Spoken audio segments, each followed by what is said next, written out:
Welcome to science system. मैं हूं नीरज कुमार। दोस्तों, पिछले वीडियो में मैंने आप लोग को जो पढ़ाया था वो आपको राउल्ट लॉ है आपको, और दूसरा उसका कंक्लूजन आप लोग को पढ़ाया था, और कुछ हेनरी लॉ के बारे में भी डिस्कस किया था। दोस्तों, सबसे पहला पॉइंट ये है कि आपको राउल्ट लॉ किस पर लागू हो रहा है। वो आपको जो पिछले वीडियो में मैंने आप लोग को पढ़ाया था वो था लिक्विड सॉल्यूशन। हेनरी लॉ किस पर होता है, तो वो आपको लिक्विड गैस में होता है। लेकिन एक प्रॉब्लम यहाँ पे खड़ा हो रहा है कि अगर हम लोग लिक्विड सॉलिड सॉल्यूशन लेंगे तब क्या होगा। क्लियर है? तो उसके बारे में देखिए, अगर सॉल्यूशन आपका कौन सा होना चाहिए, अगर लिक्विड और कौन सा, लिक्विड और सॉलिड, मतलब लिक्विड में सॉलिड मिला हुआ होना चाहिए, तब वो सॉल्यूशन क्या होगा। क्लियर है? तो आपको यहाँ पर हम लोग क्या करेंगे, तो यहाँ पर राउल्ट लॉ ही लागू होगा, लेकिन उसको हम लोग कह सकते हैं वो मॉडिफाइड फॉर्म होगा।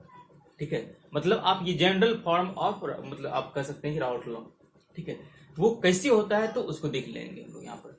ठीक है, तो पहला आपको यहाँ पे, और आज जो मैं बतलाऊंगा उसमें आपको कुछ भी है आपको। जैसे देखिए कि एक है राउल्ट लॉ और हेनरी लॉ का रिलेशनशिप। क्लियर है? दूसरा है आपको कि ये राउल्ट लॉ को जो फॉलो करता है और जो नहीं फॉलो करता है, इस आधार पर भी सॉल्यूशन को दो भाग में बांटा जाता है। एक होता है आइडियल सॉल्यूशन और दूसरा होता है नॉन आइडियल सॉल्यूशन। क्लियर है?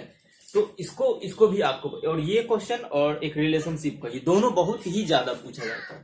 ठीक है, इसलिए आप लोग जरूर इसको ध्यान से आप लोग को पढ़िए, और लास्ट में जो मैं ऑब्जेक्टिव दे रहा हूं उसको जरूर ध्यान से देखिए आप लोग। ठीक है, तो चलिए मैं आपको अब क्लास स्टार्ट करता हूं, इसको ध्यान से देखिए आप लोग। तो पहला आपको कौन सा होगा, तो देख लिए अब solid liquid solution. Solid solution भी आप कह सकते हैं लिक्विड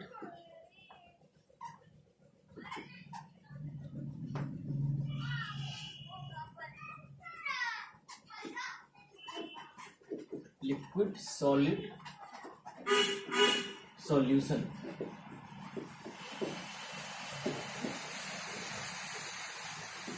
ठीक है, अब थोड़ा सा जरा इसको ध्यान से आप लोग देखिए, कुछ एक्सप्लेन कर रहे हैं आप लोग को, और इसी एक्सप्लेनेशन से ही आप चाहे तो आप यहाँ पे आप थ्योरी भी बना सकते हैं। जो इसका जो मेन लॉ होगा आपको, या राउल्ट लॉ का जो मॉडिफिकेशन होगा, आप यहाँ से खुद कर सकते हैं। ठीक, एकदम आपको कहानी के स्टाइल में आप लोग को बतला रहा हूँ। जरा देखिए कि अगर मान लीजिए कि अगर हम लोग लिक्विड सॉल्यूशन, हम लोग इसमें लिक्विड डाल रहे हैं, जिसमें मान लीजिए वाटर ही। ठीक है, तो देखिए अब यहाँ पे क्या होता है कि आपको बतलाया था पिछले वीडियो में कि लिक्विड जो होता है वो, उसका पार्टिकल क्या होता है कि वो आपको मूव करते रहता है हमेशा, ऑलवेज। तो मूव करते रहता है तो एक दूसरे से टकराएगा आपको, और टकराने के बाद क्या होता है कि कुछ पार्टिकल आपको उससे एस्केप भी, क्योंकि टकरा रहा है सब एक दूसरे से, उसका काइनेटिक एनर्जी बढ़ जाएगा आपको। क्लियर है? काइनेटिक एनर्जी बढ़ेगा, किसी का मोशन बहुत ज्यादा होगा, किसी का कम होगा। तो अगर सपोज कि देखिए जिसका बहुत ही ज्यादा होगा तो क्या करेगा, आपको इससे निकल भी सकता है आपको। तो निकलने के बाद क्या होगा आपको, ये सपोज कि मान लीजिए यहां पर आ जाइए। ठीक है, ये यहां पर आ गया, लेकिन अगर मान लीजिए तो ये आपको क्या हो गया, वेपर हो गया, और ये आपको लिक्विड में है। ठीक है, इधर से आपको ऊपर की ओर जा रहा है, ये आपको क्या होगा, ये वेपर हो गया। और कुछ ऐसा भी हो सकता है कि आपको ऊपर से आपको नीचे भी आता है। क्लियर है वो? अब एक देखिए इसमें, यहां पर देखिए कि इसका पूरा एरिया खाली है। क्लियर है? तो पूरा एरिया जब खाली है यहाँ पर, तो बहुत ज्यादा लिक्विड निकलेगा। अब ऊपर से जब लिक्विड क्या करेगा, जब बहुत ज्यादा मात्रा में वेपर बनाया हुआ है, तो वो प्रेशर भी तो अरेंज कर सकता है। तो वो क्या होगा, उसका वेपर प्रेशर। अब यहाँ पे जिसका जितना ज्यादा मात्रा हो, उसका क्या होगा, वो उसका वेपर प्रेशर होगा। क्लियर है? अब देखिए कि अब यहाँ पर एक पॉइंट है कि अगर मान लीजिए यहाँ पर इसमें कि अगर इसमें हम लोग वाटर के साथ या फिर लिक्विड के साथ कोई हम लोग सॉलिड भी मिला देते हैं। यहाँ पर ले लीजिए कि ओनली H2O है आपको, यहाँ पर ले लीजिए H2O और प्लस आप शुगर ले लीजिए। ठीक है, तो अब देखिए यहाँ पर क्या होगा कि इसका जो बहुत सारा जो स्थान होगा वो आपको क्या होगा, सॉलिड से ढका हुआ है। क्लियर है? सॉलिड रहेगा इसमें। तो अब देखिए यहां से कि आपको लिक्विड कितना निकलेगा, लिक्विड तो कम निकलेगा इसमें से। क्लियर है कि नहीं? देखिए इसमें अब यहाँ पर लिक्विड, यहाँ पे वेपर तो बनेगा आपको, लेकिन क्या होगा, इसकी तुलना में कुछ कम होगा। तो अब यहाँ पे वेपर का प्रेशर भी क्या होगा, पहले की तुलना में घट जाएगा। क्लियर है ना? तो पहले की तुलना में इसका वेपर आपको क्या होगा, कुछ कमेगा, जिसके बारे में कि आपको आगे पढ़ने के लिए आपको, क्लियर है, क्वालिटेटिव प्रॉपर्टी में, तो वहां पर आपको पता चल जाएगा। ठीक है, तो यहाँ पर क्या देखना है आपको कि वेपर किसका बना, आपको इस सॉलिड का तो वेपर नहीं है वहां पर। क्लियर है? सॉलिड का वेपर, सॉलिड वेपर एच करता है कभी भी, सॉलिड तो वेपोराइज नहीं करता है, तो जब सॉलिड वेपोराइज नहीं करेगा तो सॉलिड का प्रेशर भी नहीं लगेगा वहां पर। क्लियर है? तो आपको प्रेशर किसका लग रहा है? ओनली H2O का है, सिर्फ और सिर्फ इसका ही लग रहा है, इसका नहीं लग रहा आपको। क्लियर है? तो अब यहाँ पे तो ये आपको लिक्विड सॉलिड सॉल्यूशन है और यहाँ पर क्या है? ओनली लिक्विड आपको। तो अब यहाँ पर इसका जो आपको यहाँ पर यह सॉल्युबिलिटी होगा यहाँ पर, या फिर अब ये कहिए कि वेपर प्रेशर किस पर निर्भर करेगा आपको? तो वेपर प्रेशर तो सिर्फ एक पर निर्भर करेगा, जो आपको क्या होगा? जो आपको वोलेटाइल होगा। तो वोलेटाइल तो सिर्फ यही होगा आपको। क्लियर है? तो अब यहाँ पर आपको राउट लॉ का मॉडिफाइड फॉर्म क्या होगा?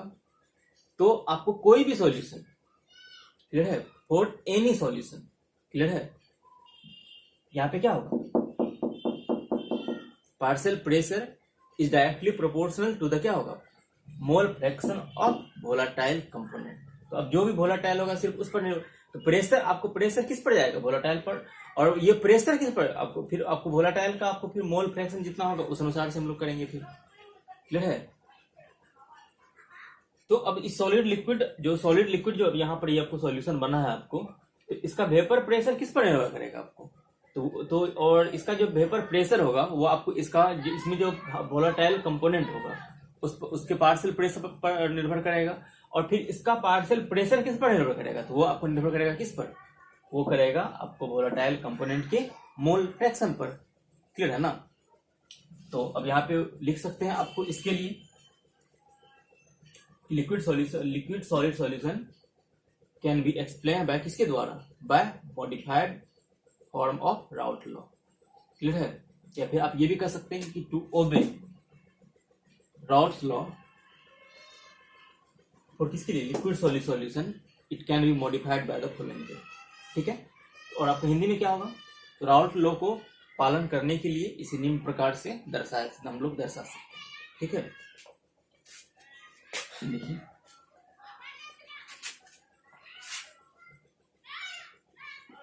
देख सकते हैं यहाँ पर इस सॉल्यूशन के लिए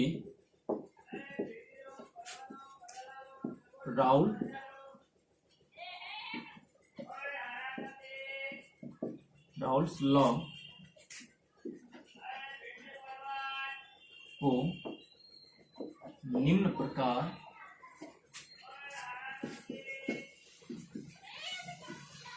क्या होगा? दर्शाया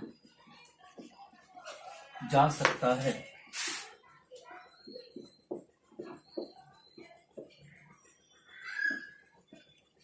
क्या होगा?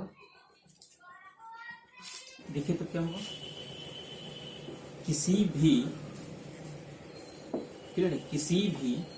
सॉल्यूशन के लिए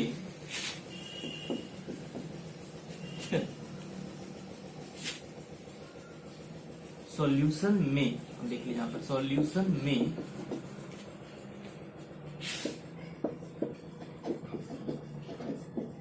कंपोनेंट, या फिर यहाँ पे आप दे दीजिए वोलेटाइल कंपोनेंट भी कर सकते हैं, में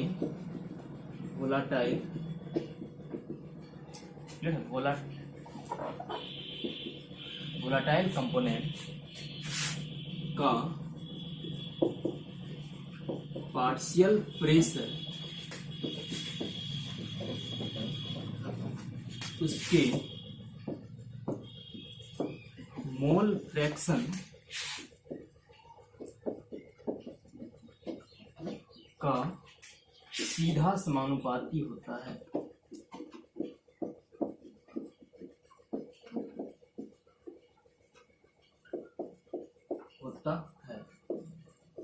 क्लियर है? तो यहाँ पे लिख सकते हैं आप, क्या होगा इंग्लिश में? फॉर एनी सॉल्यूशन, क्लियर है? देखिए क्या होगा फिर?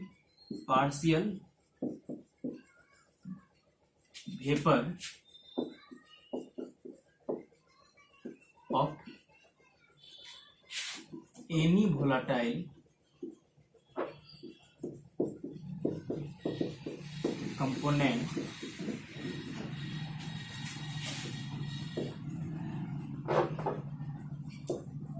क्लियर है? एनी कंपोनेंट इज क्या होगा? is directly proportional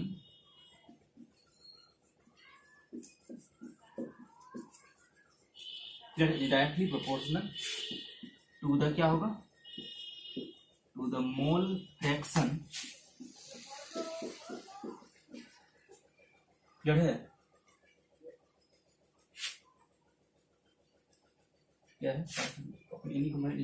partial pressure directly to the mole fraction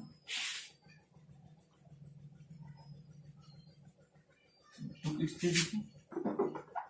it's mole fraction. Clear है?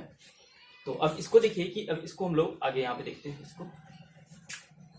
चलिए देखिए, फॉर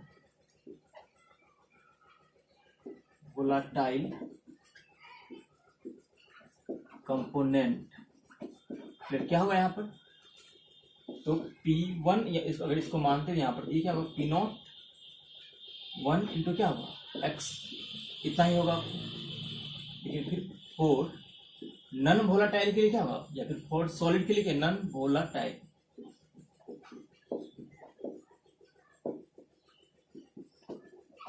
कंपोनेंट, मतलब ये क्या होगा आपको, ये तो सॉलिड हो गया आपको, क्लियर है ना। तो उसके लिए क्या होगा, तो उसके लिए आपको P0 ये P2 बराबर ये कितना होगा आपको 0 होगा, क्योंकि उसका यहाँ पर ये P0 ये कितना होगा पार्शियल प्रेशर, तो उसका 0 हो जाएगा आपको। ठीक है, तो यहाँ पर डिपेंड क्या था, डिपेंड सिर्फ और सिर्फ एक पर ही करेगा ये, क्लियर है ना। तो अगर ग्राफ बनाएंगे तो ग्राफ देखिए आपको, ग्राफ कैसा होगा इसका,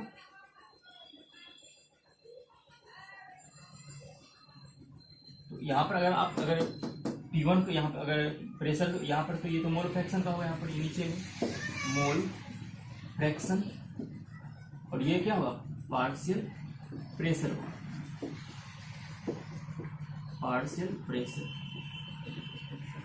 ठीक है, तो अगर यहाँ पर अगर आप यहाँ पर x1 अगर x1 को अगर आप 0 मान, यहाँ पर x2 आपको 0 होगा, और यहाँ पर x1 क्या होगा मैक्सिमम होगा, x1 कितना 1 होगा, और यहाँ पर x2 क्या होगा आपको।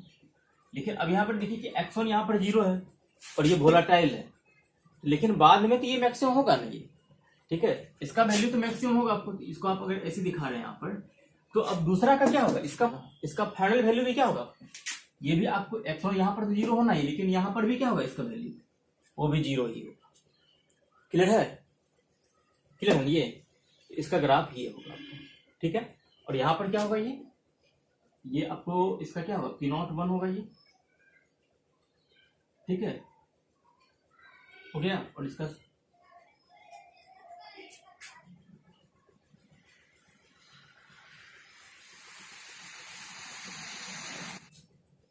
ठीक है, इसको आप लोग इसका स्क्रीनशॉट लीजिए तब तक आप लोग। ठीक है, अब इसके बाद देखिए आप लोग कि इसके बाद आपको आता है ये हेनरी लॉ में और इसके बीच एक रिलेशनशिप है। ठीक है, लेकिन उससे पहले आपको एक थोड़ा सा और बतलाता हूं आपको, जैसे कि हम लोग पहले एक फिगर देखिए, सवाल आता है इस पर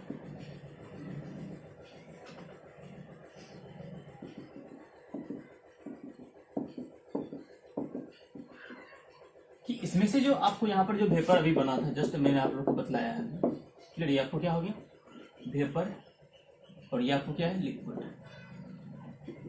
ठीक, अगर मान लीजिए कि इसमें अगर दोनों अगर आपको लिक्विड ही है, मतलब सॉल्यूट और प्लस कौन सा आपको प्लस सॉल्वेंट, क्लियर है, दोनों आपको क्या हो, दोनों आपको लिक्विड ही है। तो इस स्थिति में वेपर में भी तो सॉलिड और सॉल्वेंट दोनों होगा यहाँ पर, क्लियर है। जब दोनों होगा यहाँ पर, तब अगर आपसे ये पूछे कि आपको वेपर में, क्लियर है, वेपर में क्या आपको इसका कंपोजिशन होगा, तब कैसे निकालेंगे आप। ठीक है, तो उसको निकालने के लिए हम लोग क्या करेंगे, तो उसके लिए यहाँ पे आपको सबसे पहले कि इसका तो आपको पार्शियल प्रेशर पता होता है P1, ठीक है, कंपोनेंट इसमें इसका P1 होगा P2 होगा आपको, क्लियर है, ये तो पता होगा ही। ठीक है, तो इसी की मदद से हम लोग क्या करेंगे, उसको निकालेंगे। लेकिन यहाँ पे मानना होगा कि आपको मोल फ्रैक्शन जो इसमें जो होगा कंपोनेंट का, उसको हम लोग इसमें x मानते थे, लेकिन इसमें हम लोग क्या करेंगे, तो उसमें हम लोग y मान लेंगे हम लोग, क्लियर है, और उसी से ही हम लोग इसको हम लोग बनाएंगे। ठीक है, तो यहाँ पर दे दीजिए लेट वेपर प्रेशर नहीं, mole fraction, let mole fraction of किसका कंपोनेंट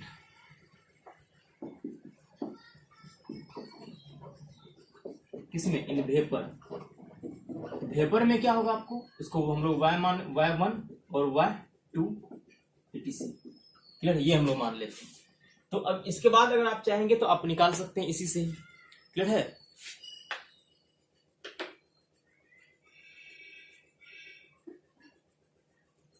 ठीक है, तो इसी से आप यहाँ पे निकाल सकते हैं। उसका क्या होगा तब, उसके लिए आपको हो जाएगा फिर P1 बराबर कितना होगा, y1 इंटू फिर P टोटल। P2 के लिए क्या होगा, y2 इंटू फिर क्या होगा, P टोटल। इसी तरह से सबका आपको बढ़ते जाएगा। ठीक है, तो वेपर फेज में हम लोग कंपोजिशन को हम लोग निकाल सकते हैं। इस पर हम आप लोग को न्यूमेरिकल बतला देंगे। ठीक है, तो पहले आज का जो है सो आज की वीडियो में पहले आप लोग जो थ्योरेटिकल जो आपको प्रॉब्लम कंसेप्चुअल जो है थ्योरी का जो कंसेप्ट है पहले वो आप लोग ले लीजिए, क्लियर है, फिर आगे हम बतला देते हैं। ठीक है, अगर दोस्तों अगर आप लोग को अगर वीडियो अगर हेल्पफुल लग रहा हो तो आप लोग जरूर इसको लाइक कीजिए, सब्सक्राइब कीजिए और दोस्तों को शेयर कीजिए। ठीक है, ताकि अधिक से अधिक लोगों को फायदा हो। क्लियर है, चलिए दोस्तों अब देखिए रिलेशनशिप बिटवीन आपको किसमें, हेनरी लॉ और राउल्ट लॉ में, दोनों में देखिए।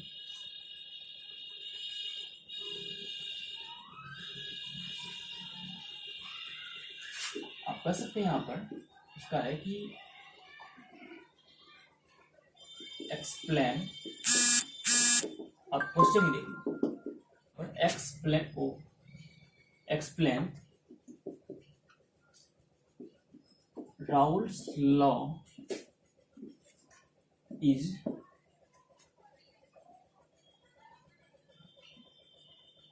एंड क्या होगा, इज ए स्पेशल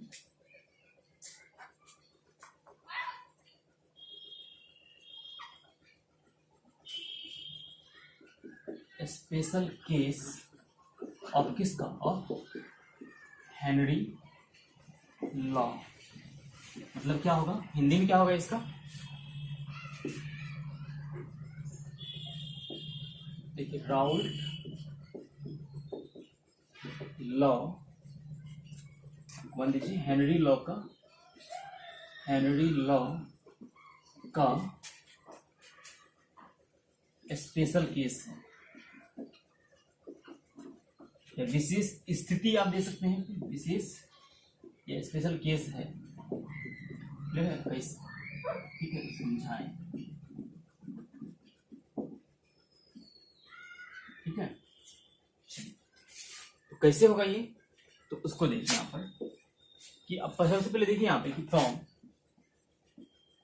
हेनरी, यहाँ पे आप दे दीजिए सॉल्यूशन। ठीक है, फ्रॉम हेनरी लॉ। ठीक है, हेनरी लॉ से आप लोग क्या पढ़े थे कि इसमें जो इसका जो क्या आप लोग पढ़े थे कि पार्शियल प्रेशर जो होता है लिक्विड, यहाँ पे ये कौन सा आपको लिक्विड गैस सॉल्यूशन, क्लियर है, लिक्विड गैस सॉल्यूशन है। तो इसमें आपको P1 आपको ये आपको क्या होता है, ये P1 बराबर होता है आपको KH इंटू क्या होगा, आप ऐसे समझिए इसको कि P1 आपको ये पार्शियल प्रेशर डायरेक्टली प्रोपोर्शनल किसका होता था, मोल फ्रैक्शन का। ठीक है, और इसको हटा करके हम लोग क्या लेते थे वहां पर, इसका एक कांस्टेंट लेते थे हम लोग, जिसको कि हम लोग हेनरी लॉ कांस्टेंट बोलते थे। क्लियर है। ठीक है, अगला देखिए फ्रॉम किस से, फ्रॉम राउल्ट्स लॉ। तो ये किस पर होता है, लिक्विड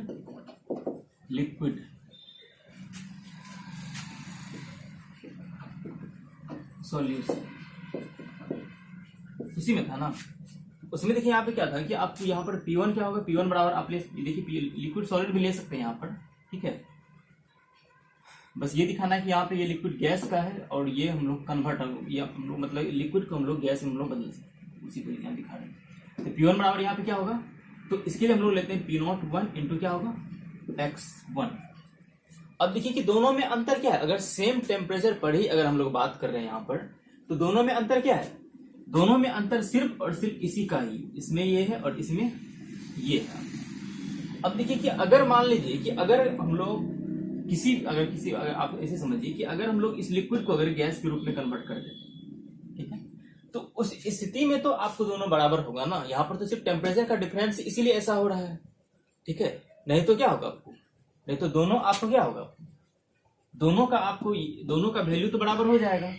जब दोनों का वैल्यू जब बराबर हो जाएगा आपको, तब क्या होगा, तब तो दोनों आपको समान ही हो गया। क्लियर है। तो इसलिए क्या होगा कि राउल्ट लॉ क्या है, हेनरी के लॉ का ही स्पेशल केस। क्लियर है ना, क्लियर है ना। तो आप कह सकते हैं कि जब P01 और KH का वैल्यू बराबर हो जाता है या हो जाएगा, तब राउल्ट लॉ और हेनरी लॉ दोनों का मान क्या होगा, दोनों के मान से बराबर होगा। क्लियर है, क्लियर है ना। तो हम लोग कह सकते हैं कि आपको हेनरी लॉ और राउल्ट का लॉ क्या, दोनों क्या होगा, दोनों आपको दोनों जैसे एक समान ही होगा, मतलब राउल्ट लॉ क्या होगा तब, तो हेनरी लॉ का ही स्पेशल केस होगा। ठीक है, तो आप लिख सकते हैं यहाँ पर फ्रॉम, या आप इंग्लिश हिंदी में लिखिए, ऊपर के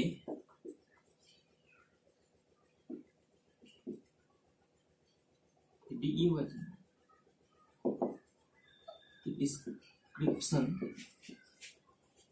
से यह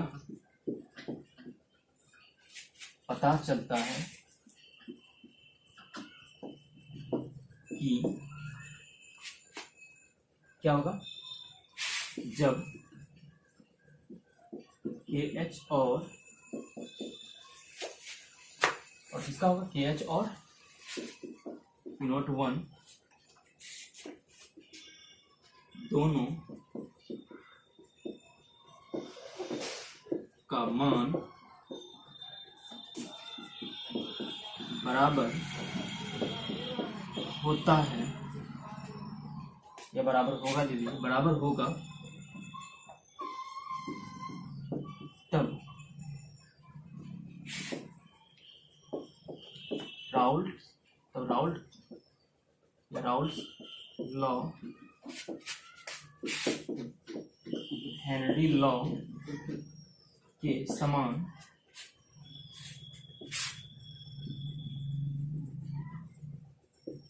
हो जाएगा। क्लियर है। इसीलिए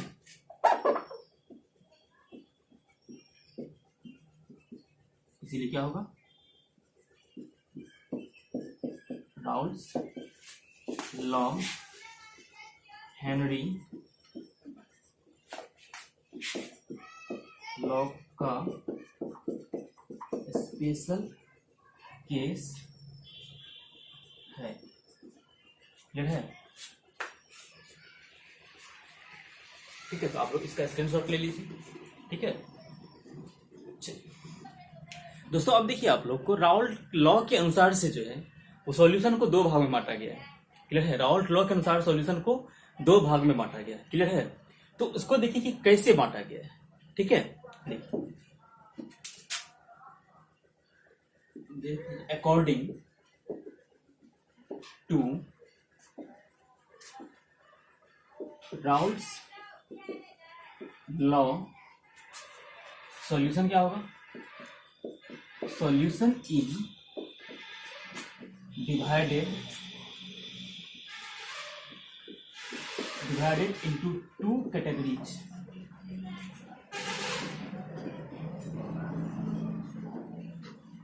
देखिए क्या क्या है उसको देखिए। पहला है आपको इसमें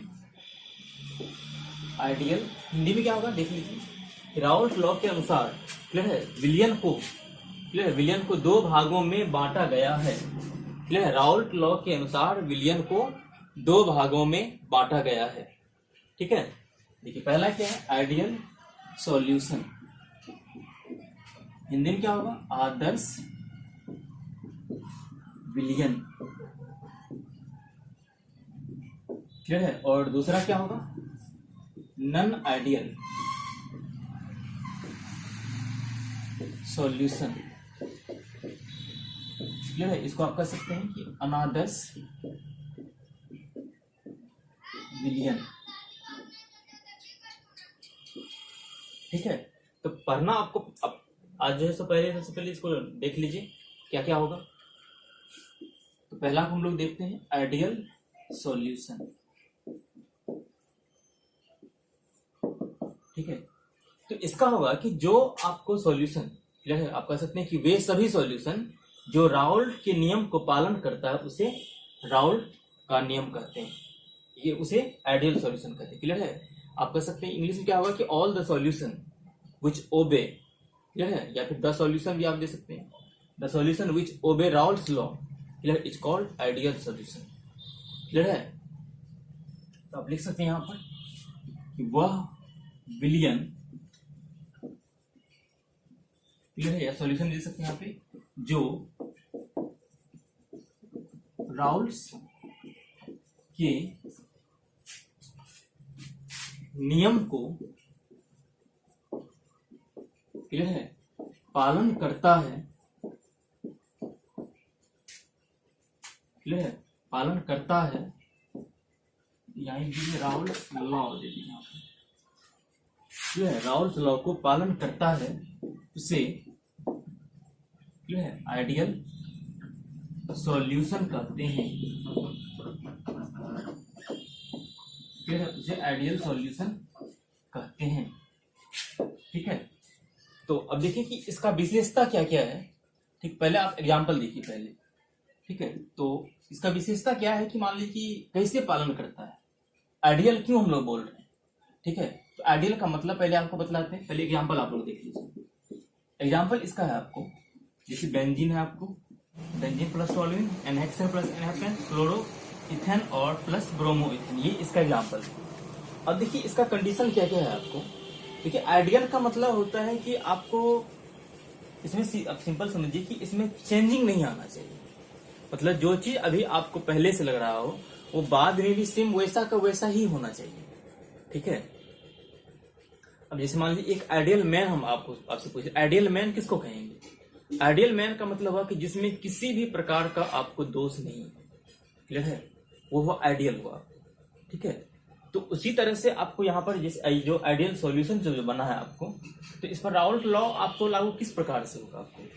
ठीक है, तो उसके बारे में देखिए कि अगर मान लीजिए कि हम लोग एक लिक्विड ले दूसरा लिक्विड ले, अगर दोनों का मान लीजिए कि अगर अट्रैक्शन समान हो, जैसे सपोज कीजिए कि अगर आपको मान लीजिए कि जैसे ए है आपको, पहले आपको ए है, मान लीजिए कोई आपको सॉल्वेंट है आपके लिए, बी भी है आपको।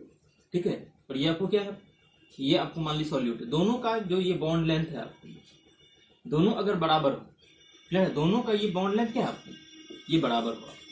ठीक है, ठीक है, अब देखिए कि जब हम लोग मिक्स करेंगे, ठीक है, मिक्स करने के बाद जो आपको अब ये जो ए बी बना आपको और प्लस ए बी बनेगा आपको, अगर इनका भी बॉन्ड लेंथ, अगर ए बी का भी बॉन्ड लेंथ, अगर बी बी और ए बी इसी अगर बराबर ही रह जाए आपको, तो इसका मतलब क्या होगा, बॉन्ड लेंथ में कोई चेंजिंग नहीं हुआ।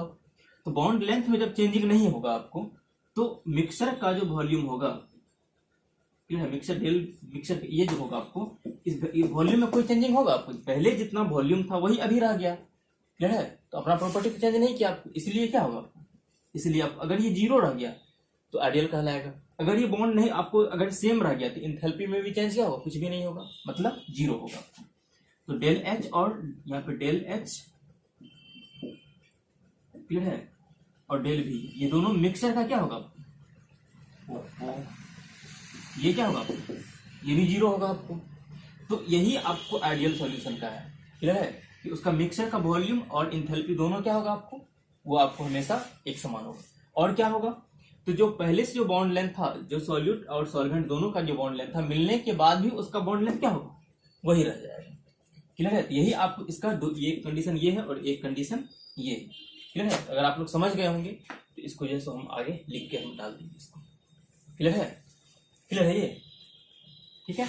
चलिए, तो आप लोग इसका स्क्रीनशॉट ले लीजिए, हम आपको आगे बतला देते हैं इसको। ठीक है, चलिए।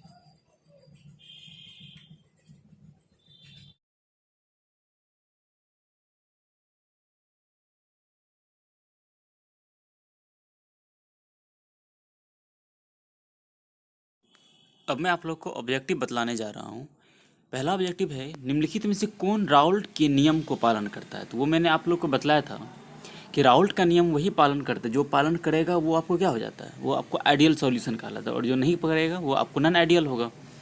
इसलिए आपको इसका कौन सा होगा, पहला, तो पहला इसका ऑप्शन, पहला का ऑप्शन होगा नंबर ए। क्लियर है। चलिए अगला देखिए, निम्नलिखित में से कौन आइडियल सॉल्यूशन का उदाहरण है।